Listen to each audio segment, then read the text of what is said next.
How to find someone close friends list on Instagram. In this video, I will show you step by step on how to see someone close friends list in Instagram. After you open up your Instagram app like this, now tap on your profile at the bottom right side. After you open your profile, now tap on this menu at the top right side. After you tap on this menu, now tap on this, as you can see now, settings and privacy.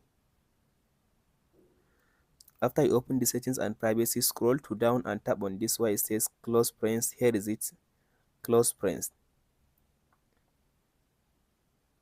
After you open this close friends, as you can see now in this section, now you can be able to see, as you can see now, here is the option. Now you can be able to select your own close friends, but you can't be able to see someone close friends on Instagram if just he shared his Instagram story with only his close friends.